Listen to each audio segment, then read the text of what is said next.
I'm Connor Northrup, and I'm joined by one of the newest members of the UFC, Cameron Else, who's set to make his UFC debut on a week's notice against Kyler Phillips on Fight Island, October 3rd. What's up, Cameron? I mean, you got to be feeling pretty good right now. Yeah, man, I'm feeling on top of the world. It's been a long road, man, and finally, like, just even hearing you say that now, I'm here with the newest UFC fight. It's just it really just hit the hairs on my back every time. So Yeah. Has it like settled in yet? Like, does it feel? I know you say you're flying out tomorrow. Like, does it feel real yet?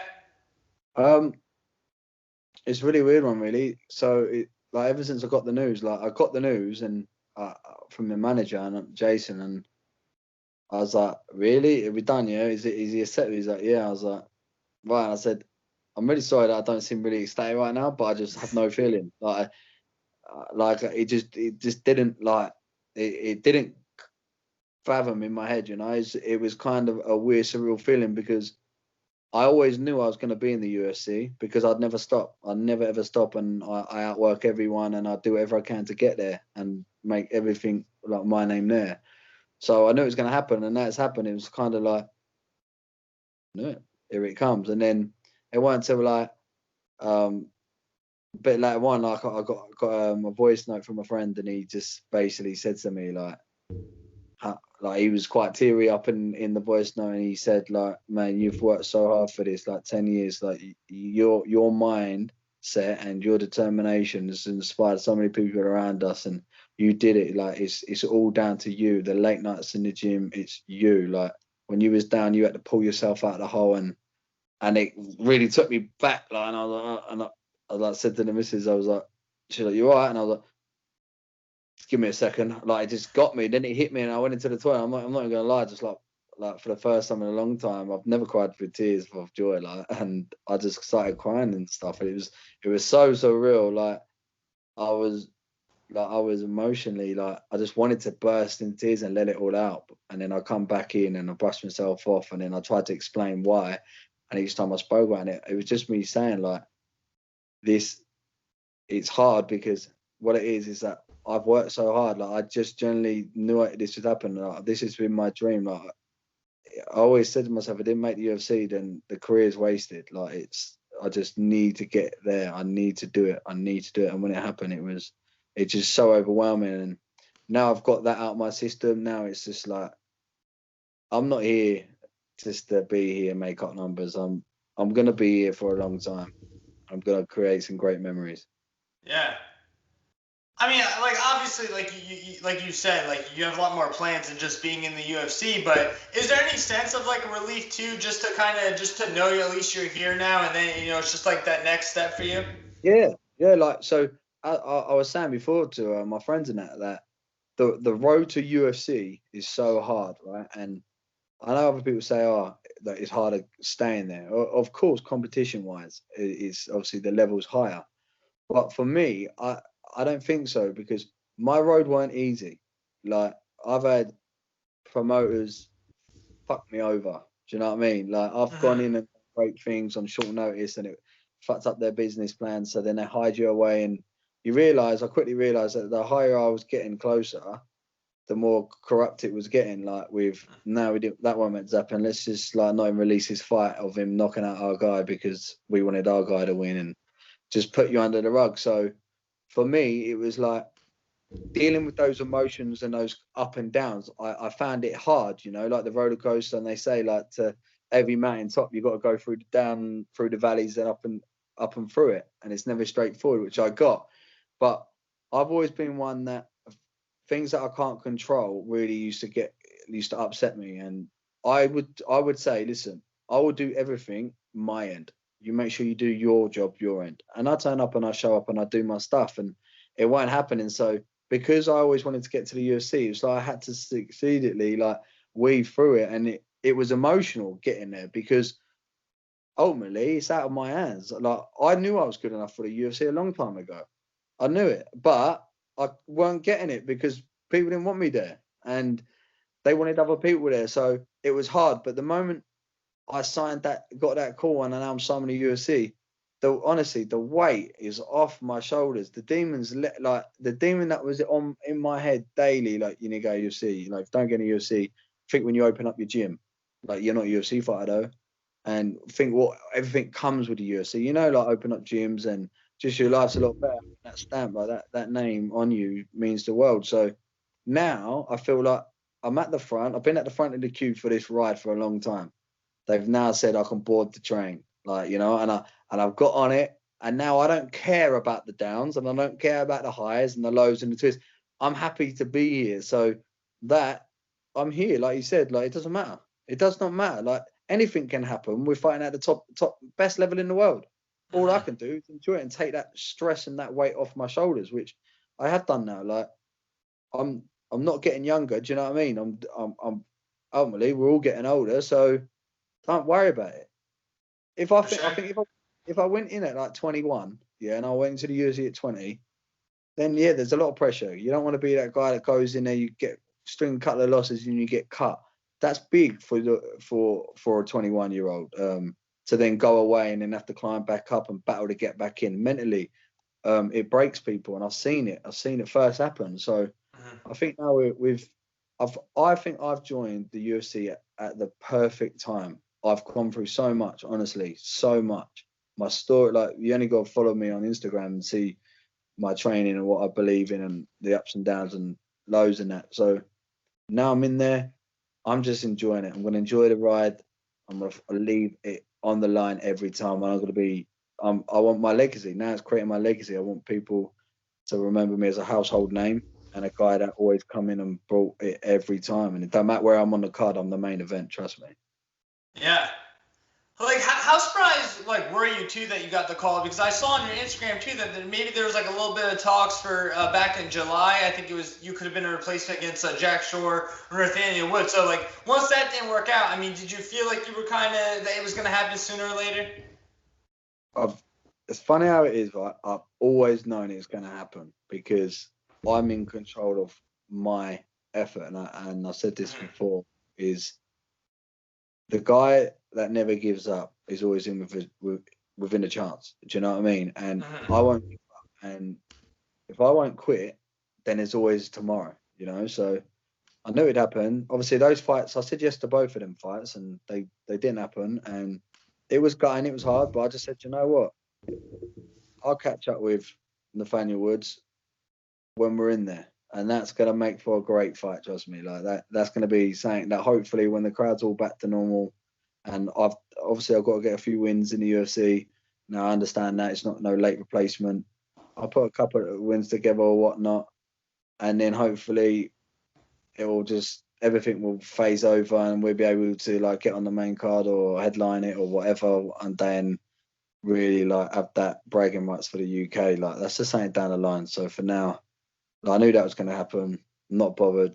I knew that if I just stayed to it, kept on it, I will get the call. And I have not stopped. I haven't been able to do much MMA in that because England's pretty shut down, and I'm not in a place where I can go to gyms and train with different people and all this stuff. So it's been hard, but I've just used this time now to really. I tried like hitting PBs in my cardio and that. So yeah. What has like your training situation like been like? Can you give me like a little more details on that? Yeah, so pretty much every morning 6 a.m. I'm in the swimming pool, and I do sprints in the pool. Like I literally go hell for leather, and I didn't think it was possible to be sick in a pool, but been a few times like. I brought swimming in because like that obviously comes from Cowboy, where I'm out there with him. That's like what we do. We do it every morning, and the guy's a cardio machine. So I was like, you know what, I'm gonna do it. Like just because I'm not out there with the boys at the minute, I'm still gonna do it. Doesn't mean like I don't have anyone around me, you know. So I don't have any teammates or like that do that shit with me. So it is very lonely. It is very like, but I just know like get up, man, fight the demon. Like FTD is like my thing. The inner demon that's trying to tell you to snooze your alarm. Fuck that guy, man. Like get up and let's go. You want to be it? Let's do it.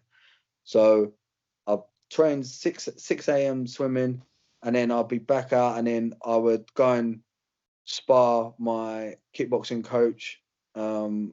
or no, on a Monday I'd then do pads with my pro boxing coach, and then Monday night back in the gym, hitting the treadmills, rowing machines, salt bikes. Tuesday, strength and conditioning coach Joe Hodges. I'll be with him now. Started with him recently. He'd smash me through the workout. That's at 6 a.m. as well. And then 1 o'clock, kickboxing's hard sparring with my kickboxing coach. Tuesday night, back on the treadmills, sprinting. Wednesday, swimming pool. So Monday, Wednesday, Fridays, 6 a.m. swimming. Tuesday, Thursdays with Joe Hodges. Sparring Thursday, Friday, Thursdays and Tuesday with Jermaine, full hard sparring kickboxing. Pro boxing every Wednesday and Monday. I was literally just getting around to where I can and just staying ready. And then obviously I've now start cutting the weight. Yeah. When was the last time? Oh, go ahead. Sorry, that's been like a tough thing. Not knowing an opponent, I'm not bothered about, because it's destiny for me. Like, I know I'm getting signed, and in my mind, it's gonna be a show-stopping fight, you know. Yeah. We have 50 G's in the bank, and Yeah. so that doesn't bother me. But the weight, God, am I fighting at 135, 145, 155? Because I said, like, I walk around at 155, so I'd fight at that weight. I don't care. I fight at 145 and 35. If I had a choice, I'd like to pick 145 because it's no weight cut for me. Really, like, to get to that. So not knowing the weight has been hard, because you imagine, man, I dieted, from Fight Island 1, from the 1st of July, I pretty much dieted right through to August till Fight Island finished. And then I was like, not on Fight Island. So I was like, well, I'm having 2 weeks off. And I had to stop training because I got tennis elbow in my arms and that, and just where I overtrained and tried to stay in peak for so long and being ready to just cut that weight in a week. So it was hard and draining. It's definitely been the most challenging. But as a name of opponent, that don't bother me. Yeah. How are you, like with your weight, if you don't mind me asking? Yeah, I mean, it's heavier than I would have been if I had the 6-week camp. But they're at the end of the day, that can't be used as an excuse. I signed the line. I know what I'm signing up for. It sucks, obviously, with the whole quarantine thing. That did catch me off guard a bit. Like, when I arrive in Dubai Monday night, I'm not allowed to have my room for 48 hours. So you can't go run, can't do shit. You can have a pad session, but you can only do so much because I'm on no food. So, Yeah. but it doesn't matter. It is what it is. Do you know? Like, I will make the weight. I will make the weight. It doesn't matter if I make the weight and I collapse. It does not matter. I will make the weight. I'm a former paratrooper. Like, if we say we're gonna do something, we do it, and we're ready for anything. That's our motto, man. You trincos paratos. We're ready for anything. So it doesn't matter. Get it done. Get it done. For sure. Yeah. Awesome. And like, you talk about Jackson Wing too. When was the last time that you weren't able? Like, have you trained there? Like, how long have you been training there? I guess before all your fights. Like, when was the last time that you trained for a fight where you weren't spending time at Jackson Wing? So the last big fight I had was obviously on Brave. I had 3 fights pretty much since then. 2 fights since then. Not obviously big shows, just in England. But yeah, the Brave fight, I was out there. I stayed with Cowboy and done my camp with him, and then obviously I'd go down to Jackson Wink to get the sparring in and do some sessions with my coach Joey down there. So I'd be with Cowboy and him. So that was last year, 2019. So that was summer 2019. I got back basically from August last year. It's been a good year that I ain't been out there, because obviously we went through winter and I just tickled on, and then I had a fight in December and then couldn't get a fight, and then had a few pullouts, and I managed to get a fight in February, and then I was planning to go out to back out to Albuquerque, and then obviously COVID kicked in. So then just haven't been able to get anything in. Yeah. And now you said you were a paratrooper. How long were you a paratrooper for? 4 years, 4.5 years. Wow. Yeah. And how has that kind of helped you? Like, I mean, I think you kind of maybe already said, but like, has that helped your mindset like a lot as far as like just like in fighting? Yeah, yeah, 100%. Like I owe so much to the Paras. Like I wasn't really taught much growing up as a kid from the family household. The Para made me a man. So the boy made me a man. But more importantly, it it put the right arrogance in me. Like if you're gonna, everybody should have a bit of arrogance in them. And my arrogance is, I want to be the best. Like I don't want to be on someone's team because they're there. I want to be on the best team. I want to run the fastest mile. I want to, when I walk into a room, I want people to look and go, oh my god, that's a fucking paratrooper, man. Like they're real deal. And I joined the Paras and I owe so much to them because from me joining them, I was very young, and what they've embedded in my head of that mentality, get it done. Just get it done. Like I said before, Utrinkos Paratos means ready for anything. That's how we roll. So we we're ready to go at an hour's notice. And being around the boys in the reg and having that mindset and that kill mindset is it. I love it, and it's enabled me to really grow my mind strength daily, every day. So that's what I put the power bear on my head, because when I put that machine, the maroon machine on my head, I literally just feel like I'm untouchable, man. Like I'm ready. Like, and it doesn't matter. And I say untouchable. You can touch me, you can land shots on me, but you ain't gonna break me inside. I will keep coming forward until I'm snoring. That's it. So yeah, I owe a lot to them, man. So Yeah, I love it from them. And plus, like, who don't like the army guys, right? yeah, for So sure. a lot of people are pissed off around the world, but we love our military, right? So stand up and support. Yeah, absolutely. How old were you when you joined? So originally I went into the army at 16 Oh from wow. school. I did a year and a half, and then I actually got injured quite bad on my ankle. So I ended up getting MD'd and took a year out, because I could have had an operation, or I could have had an MD and let it heal naturally, because I was only like 17. So I done that, and then I went back in at 18, and yeah, I had to do it all again, adult entry, and I just smashed it all out, and job done. Come out of there, and now I'm here. So I decided to dedicate my life to martial arts in 2010. I said, this is it. I will be a UFC fighter, and I'll put everything I could into this, because no one, when the cage door shuts, no one has input. It's down to me. It's me and one man. Yeah. Yeah. I mean, your mindset's unbelievable, and obviously this is a big task, coming up against Kyler Phillips. What have you ever like? What actually have you seen on him so far? I watched this. I watched it for the first time the other day. His fight, his recent fight in the UFC, which he won, Hmm. and which actually got fight of the night, I think. So I was buzzed that he got fight of the night, because that tells me that if it goes 3 rounds, it goes to a decision, then at least we both know we're getting 50 G's in our bank, because I'm gonna bring it, man, and I know he's gonna bring it, and that his style of fighting. With I kind of like mirror myself off him. There's a lot of what my coach said to me. He said when he watched him, he said it reminds me of you, because you throw strikes from all different angles, switch stances, spin kicks, everything. Like, you just go with it. Like, I don't even know half of the shit I throw sometimes. Like, I think that's one of the lessons of me starting late on in this game.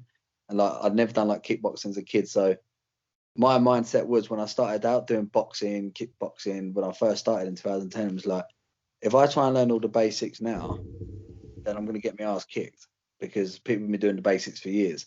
So I need to be completely unorthodox and not know what's coming, and try all the crazy ass shit. And because then no one can know that's coming, so it worked out all right for me. So he's very good. He's all around. I think he's a black belt jiu-jitsu. He likes to grapple. I know he likes to get to the floor. I like that. He calls himself the Matrix. It's pretty cool. Ever seen a line in the Matrix though? Because we're gonna see what happens then, don't we? So There you go. there you go. It's gonna be good. I listen. If I have my way, honestly, I would want a 3 round war. I want us. I want my blood trickling down my face, and I want to see his blood trickling down his face. And I will point at him, and I'll tell him to get in the middle of that canvas, and let's fucking throw these blows, man. Like, if it comes to the end of that third, that's what I'm calling for. Like, let's do it. Like, we obviously if we've got that far and I ain't put him out, then let's go. Like, we're here to fight. I don't want it to go to judges. Let's dominate. Do it, man. So I'm excited. It's a perfect fight for me. Like, he's a good name, you know. He's not like a debut guy. He's not on a loss. He's on a hype. Yeah. Matrix in his last fight, nothing but good things come from it. Loads of people saying great stuff. The commentary loved him. So now me coming in, it's going to be always tricky. Perfect. Yeah. And I know you were talking about too. You kind of like want like, you know, Max Holloway style, just kind of like point at the canvas. I don't know. Did you watch the fights last night? Because Hakeem Dawodu did that too, and his opponent actually didn't fall for it. Yeah, I see that. Yeah, he went calm, didn't he? He said like calm, and he didn't. He even was like pointing too. He pointed like, I think it happened on like 2 occasions, and the guy wasn't going. Yeah, well, the guy won, didn't he? So. Yeah, he did. But then, like, the way I look at it, like, don't get me wrong, like, there's no point doing that. If there's 2 minutes, 3 minutes left, you don't want to gas yourself out and then end up just falling on the floor and losing. Like, for me, it's like perfect night of Max Holloway, Ricardo Lomas, wasn't it? Yeah. Just 10 seconds left, man. Like, it gets everyone hyped, man. And it's like, look, I'm willing to put it on the line. Like, I want to knock you out, mate. Like, you've managed to dodge the bullet. So let's swing and do it. Like, why not, man? Like, we're here to entertain, and ultimately we're here to see who's the toughest, man. Who can stand it? Like, let's be honest. Like, look at boxing. How many times does it go 12 rounds? If you're like, come on, because they play the game. I get it, play the games, do what you got to do, but I don't, man. I come for the kill every time. I'm coming to kill you. Yeah, and I mean, I think your record shows that too. I mean, with 10 finishes. But with Kyler Phillips too, I mean, obviously he's a guy that he's 8-1, and I think just on paper, you look at like the last 6 guys you fought, he's obviously, I think, you know, on paper at least has a little more impressive record than some of those guys. How big of a step up do you feel like he is for you? Definitely, obviously, given my last opponent, that was a pretty much skid who just jumped in. That actually happened because I had so many people putting out, and no one wanted to fight me. And then that guy was actually fighting on the card already, and then someone else was like, "He's your guy." He's basically pulled out. This guy's trying to pull out. You want to fight him? And I was like, "To man, I don't want to do it." And he's like, "Just do it. Just get in and just, have it up and do whatnot." So. Listen, I don't sing and parade and celebrate wins like that. But if you just take it back to like Aiden James, he was unbeaten. He was tipped as one of the top prospects outside of the UFC. Like, he had a lot of hype around him. Great amateur career. You look at Dylan too, and then you can go back to Paddy Pimblett. There's like, do you know what I mean? I believe in terms of competition, this is by far going to be my biggest step up. And I say more with reason, it's the UFC. Regardless, I feel that every fighter that steps up to the UFC, especially after having a fight and getting a win under your belt, you automatically just upgrade. It's like you just level up, bang, like the show, what's at stake. Like, you can't not level up, you know? Like, he's won a fight in the UFC in great fashion. He's got a bonus. He's leveled up. So even though he's had less fights than me, I've had more ring time. Well, he's probably had more ring time than me because, like I say, all my fights end up first round mostly. But I bring a bit more experience to him. But he's been in the big leagues, like the biggest league there is, longer than me, and I think he's definitely the biggest competition for me. But that doesn't faze me, man. I know that once my hand hits him, he's pretty much going to want to shoot for the takedown, or he's going to be on his back snoring. Yeah. I know how it goes. Mm-hmm. And I've kept you a while here, so I really have one more question. But just looking at your Instagram too, I saw that you're kind of fascinated, I guess, by the 1920s. I just wanted to, like, that's also a time that I'm kind of like fascinated by. Like why the 1920s? Like, what kind of intrigues you about that?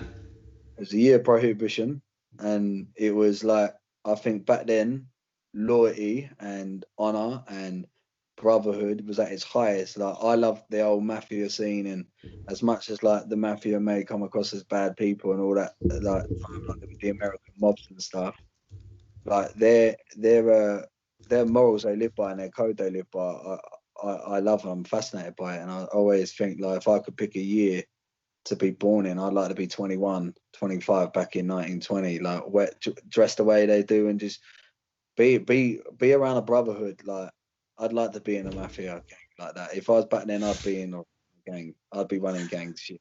Like that's the life I'd love, man. Like, you can get away with shit, you know what I mean? There ain't no big eyes in the sky and all that. So that whole way of life and just the way that the men carried themselves, I think they were probably the realest of men. Nowadays, I won't even get into it too much, but it's a bit of a different story, isn't it? Everybody's feelings get hurt, and you can't do certain stuff no more. Everyone's. How many times I just wanted to stick my hand through the phone and punch someone who's tried being a bit of a troll and all that. Do you know what I mean? You just don't get that back then. Like, it's like a man's code, you know, 1920. So that's the year. I believe I'm a man's man, and I said that I like my whiskey on the rocks, and I like to ride Harleys now. So Yeah. Did you watch Peaky Blinders at all? yeah, I loved it. I thought it was pretty cool. It's pretty cool. Pretty good. Got the hat. I had a hat before, but yeah, it's good. What about you? Why do you like it?